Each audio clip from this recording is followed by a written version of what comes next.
오늘 본문에는 헌금에 대해서 우리가 알아야 될 세 가지 교훈이 나오고 있는데 한 가지씩 살펴보고자 합니다. 첫째 교훈은 예수님은 우리의 헌금 생활에 관심이 많으시다라는 것입니다. 자, 이 내용이 어디 나옵니까? 41절, 우리 본문의 첫 구절입니다. 다 같이 읽어보겠습니다. 시작. 예수께서 헌금함을 대하여 앉으사 무리가 어떻게 헌금함에 돈 넣는가를 보실세. 그리했습니다. 역사학자 요세푸스가 쓴 유대 고대 사회는 예루살렘 성전에 대한 구조가 자세하게 나옵니다. 그리고 성전에는 나팔 모양으로 된 헌금함이 13개가 곳곳에 놓여 있었다고 합니다. 그리고 이 13개의 헌금함들은 각각 그 헌금의 용도가 달랐던 것입니다. 예를 들면 주일 헌금함, 11조 헌금함, 선교 헌금함, 감사 헌금함, 또 건축 헌금함, 구제 헌금함, 이렇게 등등 각기 항목이 달라서 자기가 내고자 하는 헌금함으로 가서 헌금을 드렸던 것입니다. 여러분, 재밌는 것은 이 헌금함의 모양이 나팔 모양으로 되어 있다. 입구는 큰데 갈수록 좁아지는 것이죠. 왜 그랬을까요? 짐작이 안 갑니까? 그때도 헌금 도둑놈들이 있었던 것 같아요.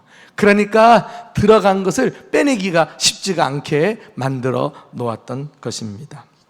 본문에 나오는 이 헌금함은 그 13개 가운데 하나였을 것으로 추정을 합니다. 예수님은 그 헌금함에 가까이 앉아 계시면서 마주보고 앉으신 것이죠. 헌금함에 대하여 그랬으니까. 그리고는 사람들이 어떻게 헌금하시는가를 보셨습니다. 어떻게 돈 넣는가를 보실세. 예수님이 누가 훔쳐갈까봐 지켜보고 계신 것입니까? 그건 아니죠. 이게 보실세, 보았다는 말씀은 잠깐 훑어보고 지나가는 이 정도가 아닌 것입니다. 아주 세밀하게 관심을 가지고 지켜보신 것을 의미합니다. 그만큼 예수님은 우리의 헌금 생활에 관심이 많으신 분이십니다. 관심만 갖고 계신 게 아니에요. 예수님은 공생의 기간 동안에 물질 문제에 대해서, 헌금에 대해서 누구보다도 많이 말씀하셨어요. 여러분, 참 우리 교회는 더더욱 헌금에 대해서 별로 헌금 설교를 안 하는 편입니다만 어쩌다 하게 돼도 상처받는 사람이 있죠. 그러나 사실 헌금에 대해서, 물질에 대해서 더 많이 강조하고 교훈하신 분이 예수님이십니다.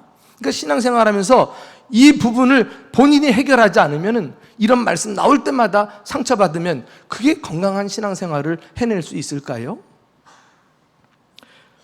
하나님과 재물을 겸하여 섬길 수 없느니라. 예수님께서 하신 말씀이죠. 보물을 하늘에 쌓으라. 이거 예수님이 하신 말씀 아닙니까? 삼가 탐심을 품지 마라. 사람의 생명이 소유에 넉넉한 데 있지 아니함이라. 그랬어요.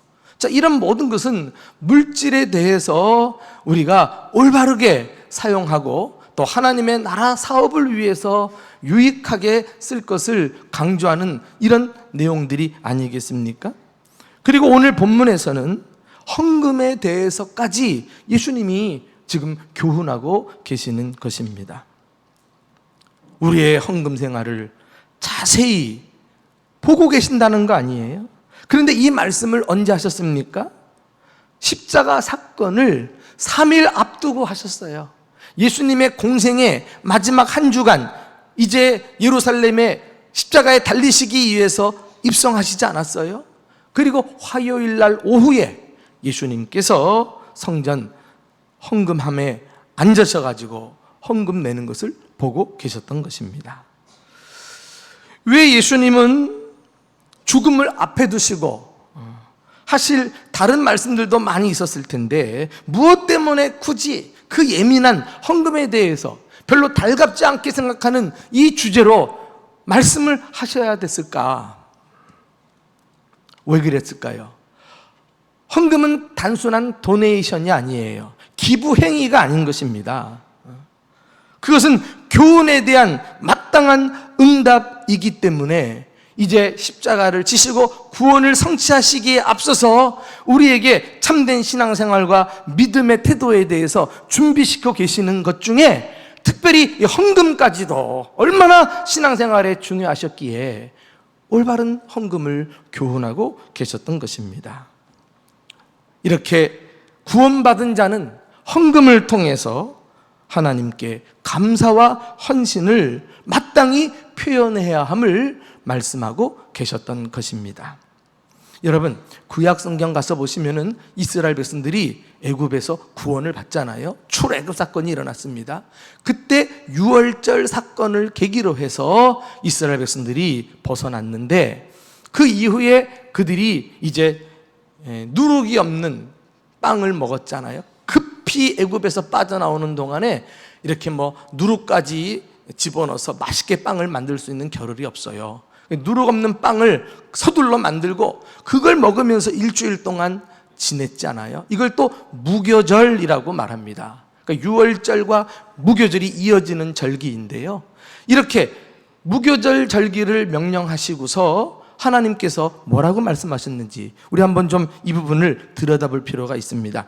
출애굽기 23장 15절 말씀 다 같이 시작. 너는 무교병의 절기를 지키라. 내가 내게 명령한 대로 아비벌의 정한 때에 1해 동안 무교병을 먹을지니 이는 그 달에 내가 애굽에서 나왔음이라 빈손으로 내 앞에 나오지 말지니라. 우리 하나님이 무슨 동냥하는 겁니까? 도와달라고 말씀하는 거예요? 아니죠. 만유의 주가 되시는 분이신데 무슨 우리가 드리는 이 헌금 가지고 얼마나 부유해지겠다고 요구하겠습니까? 이것은 너희가 구원받은 것을 잊지 말고 구원하신 하나님에 대한 은혜와 감사를 표현해라. 그 표현하는 동안에 그 사람의 믿음이 바로 세워지고 하나님과의 관계가 견고해지기 때문에 그래요. 이 주님 앞에 빈손으로 나오지 마라. 주님의 그런 간절한 마음이 배어있는 교훈이 아니겠습니까? 이것이 헌금의 의미인 것입니다. 그래서 오늘 설교 제목과 같이 헌금은 영성이에요. 내 신앙의 바로미터, 척도입니다. 내 신앙이 건강한지 병들어 있는지, 주님과의 관계가 친밀한지 멀리 소원해져 있는지 헌금에서 나타난다는 거예요. 그래서 내 앞에 나올 때 빈손으로 나오지 마라. 이 말씀을 오늘날 한국 교회들 가운데도요 그대로 순종하고 실천해서 실제로 예배 시간마다 헌금 시간이 있는 교회들이 있어요. 오전에도 저녁에도 수요일도 심지어 금요일날 철야 예배 드릴 때도 헌금을 드립니다. 우리가 그렇게 못해도 그렇게 하는 교회들을 비난할 수는 없죠. 그 말씀대로 어찌든지 물질로 하나님께 구원받은 것을 감사하고 표현하려는 노력이 아니겠어요? 여러분들께서 신앙생활을 잘 하시려면은 헌금에 대한 말씀을 들을 때마다 시험 들고 심기 불편해하는 수준을 뛰어넘으셔야 합니다. 그래서 내가 어떻게 하면 이 헌금을 의미 있게 잘 할 수 있을까를 고민하고 들은 말씀대로 실천하려고 몸부림치는 것이 올바른 신앙생활이 아니겠습니까? 본문이 주는 두 번째 교훈은 헌금은 그러므로 부자든 가난한 자든 누구나 할 수 있다는 사실입니다. 사랑하는 교우 여러분, 중요한 것은 헌금 생활은 부자라고 하고 또 가난하다고 안 하고 자기가 형편 따라서 임의로 결정할 수 있는 것은 아닌 것입니다. 여러분이 구원받은 그리스도인이라면 앞서 소개해드린 대로 부유하든 가난하든 우리 모두는 하나님께 감사하도록 부름받은 사람들입니다. 부자는 부자의 형편대로, 가난한 사람은 가난한 형편대로 헌금을 드리면 되는 것입니다. 오늘 본문에도 그런 내용이 나오고 있죠. 우리 41절 하반절부터 42절까지 다 같이 읽어봅시다. 시작. 여러 부자는 많이 넣는데 한 가난한 과부는 와서 2 렙돈 곧 한 고들란트를 넣는지라 그리했어요. 자, 여기서도 부자도 가난한 과부도 다 성전에 나와가지고 헌금에 참여하는 것을 볼 수 있지 않아요? 그렇게 하셔야 됩니다. 부자는 소유가 많으니까 많이 드렸다 그랬어요. 예, 과부는 가난하니까 2 렙돈을 드렸다고 했습니다. 이 렙돈은 당시의 화폐 단위 중에서 가장 작은 단위의 화폐입니다. 아니, 화폐라고도 할 수 없지요. 구리동전 딸랑 2개입니다. 2개. 오늘날 돈으로 환산하면 500원짜리 동전 2개를 가지고 와서 그 나팔관 속으로 손을 집어넣고 드렸다고 보시면 됩니다. 요즘은 제과점에 가서도 빵 하나 사기에도 부족한 그런 액수 아닙니까? 누가 보면 부끄러워할 만한 헌금입니다. 아마 누가 볼까 싶어서 조심스럽게 넣었을지도 몰라요. 그러나 사람들은 가난하다고 무시하고 별로 신경을 안 쓰고 했을지 몰라도 예수님은 보고 계셨다는 것입니다. 사랑하는 교우 여러분, 헌금은 사람에게 하는 것 아닙니다. 더더욱 목사에게 하는 것도 아닙니다. 사람 보라고 하는 것은 더더욱 아닙니다. 그저 예수님이 보시고 알아주시면 됩니다. 만일 이 가난한 과부가 자기 형편 어렵다는 구실로 헌금을 드리지 않았다면 오늘 성경에 기록되지 않았을 것입니다. 그녀는 어려운 형편 중에서도 헌금을 이어가면서 부자가 드린 헌금보다 더 많이 드렸다고 예수님께 인정을 받지 않았습니까? 놀랍습니다. 가난한 자라도 부자보다 더 많은 헌금을 드릴 수 있다니 말이에요. 이것이 헌금의 비밀이에요. 그러므로 헌금을 드리지 못할 사람은 없습니다. 단지 헌금을 드리고 싶지 않은 마음이 있을 뿐입니다. 가난한 사람은 말합니다. 내가 부자가 되면, 형편이 풀리면, 여건이 좋아지면 좀 마음껏 헌금하겠다고 말이죠. 도대체 어떤 여건이 조성돼야 원하는 대로 헌금할까요? 지금 하시면 되는 거예요. 형편 따라. 실제로 말이죠. 이 사람이 얘기하는 것처럼 그러면 부자라고 다 헌금합니까? 형편이 넉넉하기 때문에? 그렇지 않아요. 부자이기 때문에 돈이 없어서가 아니라 이 사람은 이제 돈이 아까워가지고 헌금을 더 못하는 사람들이 있어요. 부자는 힘쓰고 애써서 돈을 법니다. 그러니까 돈에 대한 애착이 더 많은 거예요. 또 부자로서 돈 씀씀이가 우리가 생각하는 것 이상으로 더 많아요. 그런 것들을 다 돈으로 채워야 되는데 헌금으로 빠져나간다. 아이고 아까워. 큰 손해라고 해서 이 보통 믿음 아니면 부자라도 헌금을 못합니다. 헌금은 돈으로 하는 것이 아니라 마음으로 하는 것입니다. 부자든 가난한 자든 예수님을 향한 사랑의 마음, 구원에 감사하고 감격해하는 그 마음이 우리로 하여금 헌금하지 않을 수 없도록 만들어 주는 것입니다.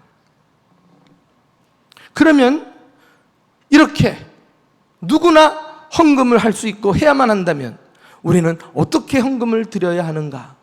저는 세 번째 대지에서 이 답을 드리고 싶어요. 세 번째는 예수님의 마음을 감동시키는 헌금을 드려야 하겠습니다. 우리는 사람에게 보이려고 헌금을 드리는 것이 아니라 예수님의 마음에 짠한 그런 울림을 주고 감동을 주는 헌금 생활을 좀 해야 되겠어요. 예수님은 부자의 헌금보다 가난한 과부가 드린 헌금을 칭찬해 주셨습니다. 자, 이 내용이 어디 나옵니까? 43절입니다. 다 같이 시작.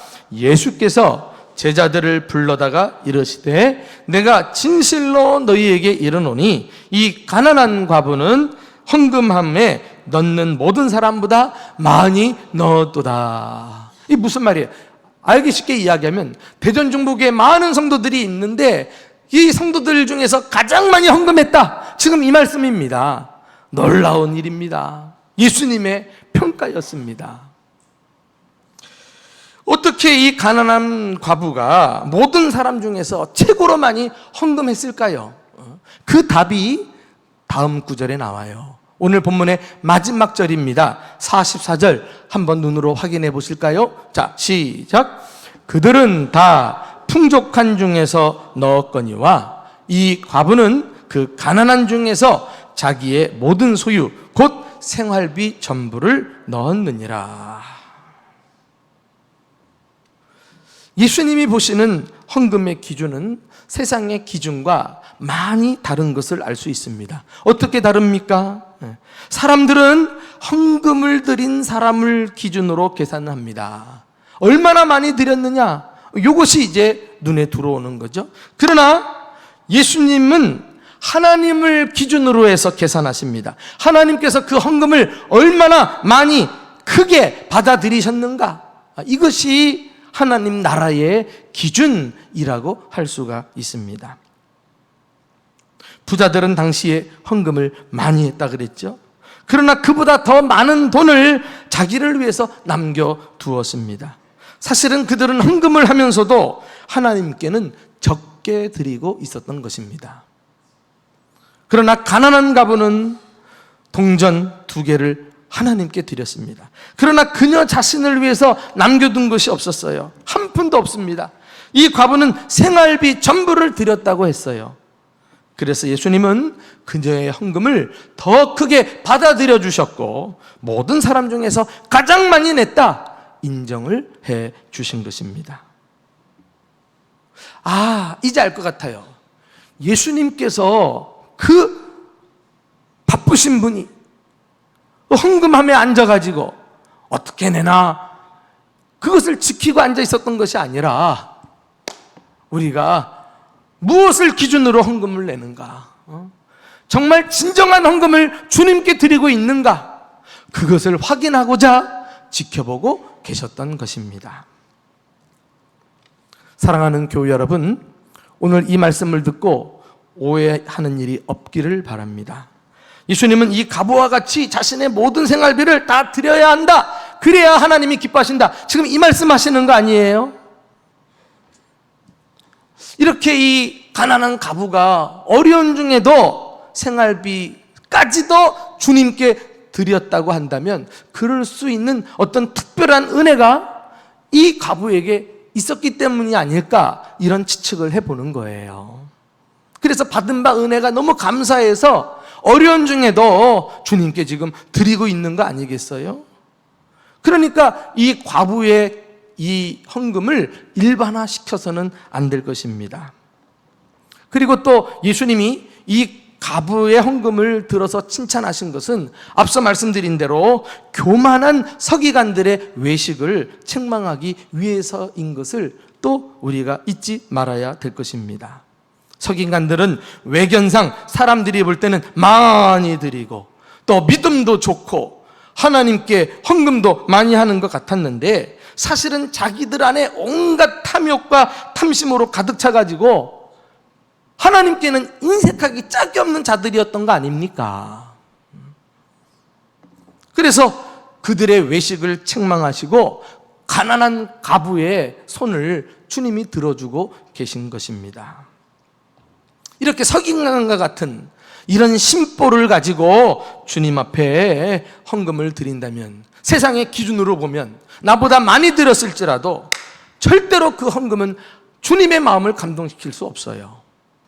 우리는 이 가난한 과부에게서 물질의 그 액수와 상관없이 주님이 그렇게 감동을 받으셨던 그 헌금하는 자의 좋은 태도를 발견하게 됩니다.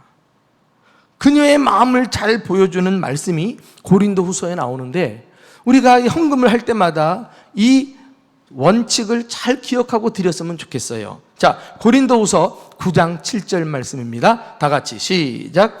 각각 그 마음에 정한 대로 할 것이요 인색함으로나 억지로 하지 말지니 하나님은 즐겨내는 자를 사랑하시느니라. 이 구절을 좀 자막에 띄워놔 주세요. 각각 그 마음에 정한 대로 할 것이요. 하나님은 우리에게 헌금에 있어서 자율성을 허락해 주셨어요. 얼마나 감사한 일입니까? 그럼에도 불구하고 우리가 그 자율성 속에 꼭 지켜야 되는 원리가 있으니 인색함으로나 억지로 해서는 안 된다는 거예요. 왜? 하나님은 즐겨내는 자를 사랑하시기 때문에 그렇습니다. 분명 이 가난한 가부는 어려운 중에도 인색한 마음, 또 억지로 하는 이 마음이 아니라 받은 바 은혜가 커서 즐겁게 자발적으로 주님 앞에 가지고 나와 헌금을 드렸을 것입니다. 나는요, 이 오늘 본문의 기록 중에서 두 랩돈, 요 말이 그렇게 은혜가 되는 거예요. 동전 2개. 이 사람은 가난하기 때문에 그래도 헌금 생활을 이어가야 된다고 할 때 동전 하나를 드려도, 그리고 하나는 자기가 먹고 살아도 누구 하나 시비 걸 사람은 없습니다. 주님도 책망하지 않고 잘하여도다 칭찬하실 것입니다. 그럼에도 불구하고 이 가난한 가부는 어려운 중에도 주님 앞에 동전 하나가 아니라 하나를 더 보태서 주님 앞에 드릴 줄 아는 믿음이 있었어요. 그녀의 헌금에는 넉넉함이 있었어요. 주님은 그것을 보시고 그녀의 헌금을 인정해 주신 것입니다. 얼마나 귀한 일입니까? 하나도 아니고 2개를.